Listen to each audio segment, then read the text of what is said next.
So, continuing with the theme that I started with Tampa, I'm going to discuss another Stanley Cup contender of sorts.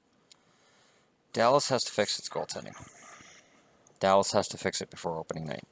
And when I say fix, I mean figure out which one's the lesser of two evils between Lehtinen and Niemi. The answer is Lehtinen. Lehtinen has a long history in Dallas. I would part ways with Niemi between the two. And bring in a guy who is underrated somewhere, somehow. There are goalies available. Go get one. I don't care where. I don't care how. But find a goalie who can keep the puck out of the net and won't cost you $8 or $9 million. The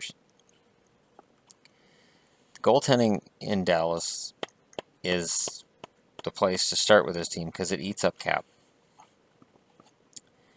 And neither of the goalies are capable of putting together two really good games in a row in the playoffs. They showed that this year. They got into the second round and they lost because of their goaltending. St. Louis wouldn't have beaten them if they'd had decent goaltending throughout. And I think Dallas would have taken San Jose out, and I think they would have stood an even chance against Pittsburgh. But it's the goaltending. And it makes it very hard for me as a Dallas fan to have all kinds of faith and belief in a team that hasn't fixed this goaltending problem. They decided that having Lehtinen not good enough could be fixed by bringing in a guy who already had proven he wasn't good enough in two different organizations and throwing him in 50-50 with the guy who wasn't good enough. You take Kari Lehtinen's confidence and whatever he had left of it and you drop it. And then you bring in Niemi and you put him in an unwinnable situation. Then I look at the team up front and it really makes me want to cry because up front this team is fantastic. There is one exception from my roster. I've excluded one player because I would hope he gets moved before the season starts too. Maybe as part of a Niemi move. Because he's had years in the league, and I know he's had injury problems, but Valeri Nichushkin has not lived up to potential, and he doesn't fit anywhere in the Dallas lineup right now. He was a healthy scratch in the playoffs. There are many reasons why, and I think a divorce between him and Dallas would make a lot of sense. Okay, here's the top four lines. So you have Jamie Benn, Tyler Seguin, and Patrick Sharp. One of the best lines in hockey. You have on the second line Matthias Janmark, who was amazing for them last year. Janmark, I knew was going to be a big part of Dallas right from the first time I saw him, and I like the guy a lot. And him, Spezza, Hemsky. Hemsky's in the second right wing spot because I've pulled Nichushkin out of the lineup.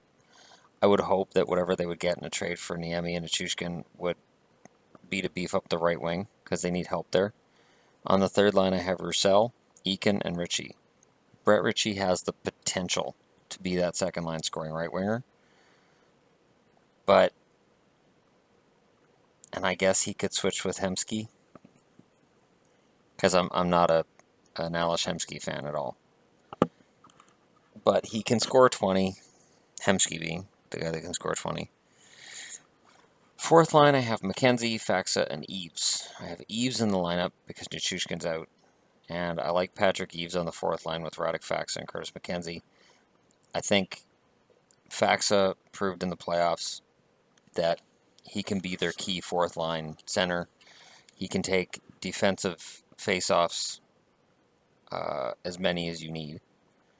And he played a key role. It's not a scoring role. It's not what he was drafted for. But he's managed to adapt his game to what Dallas needs. And that hides the fact that his offense at the junior level really hasn't translated to the NHL level. I like Faxa a lot. So in terms of at center, with Seguin, Spezza, Eakin, and Faxa, I think Dallas could challenge any team in the league with depth at center. And Nichushkin and Cracknell I have as the extras. Cracknell proved to me in Vancouver last year that he's a decent utility forward. He can fill in case of injuries. And he doesn't hurt you. He doesn't perform a lot of offensive wonderment, but he doesn't hurt you. Now on the blue line, They have Klingberg and Oduya. Second pairing is Ham Hughes, and I'm putting Julius Honka in here. I think Honka comes up this year. And then on the third line, defensively, Jordy Ben and Johns. Stephen Johns showed in the playoffs, to me anyways, that he's ready for top 6 role.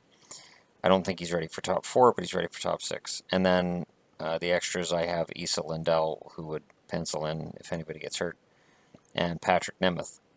And then goaltending. Yeah, I've already been over the goaltending. I could see Hammer being one of their top 2 defensemen. If Ham Hughes is healthy, and if he's motivated this year, I really think that fans in Dallas who are unfamiliar with him are going to be very pleasantly surprised with the player they got in this deal. He comes in as a free agent, costs them nothing, and it really solidifies their blue line. And if he and Honka played together, as I have them here, Hammer's a good defensive guy, Honka has offensive instinct, it could be a natural pairing. I don't like Oduya in the top 2, I'll be honest. I've never been a big Johnny Oduya fan, and it is what it is. I think Klingberg's good enough to overcome any potential liability Oduya might be back there. And I think with Oduya's defense, Klingberg's offense, it's a natural pairing. And it's good enough for now. This is a team I see, if they can get the goaltending, Dallas could win another Stanley Cup. And I mean another as in they won it in 1999. Not that they've won it recently, but Dallas could be on their way back to the promised land. Because that's a damn good lineup, and they just signed Jamie Benn long term. There are a couple other guys they're going to want to sign long term, but it looks good. If Jim Nill can get the goaltending straightened out, he'll have my full support. It's just a matter of you have to fix the goaltending or you're going nowhere.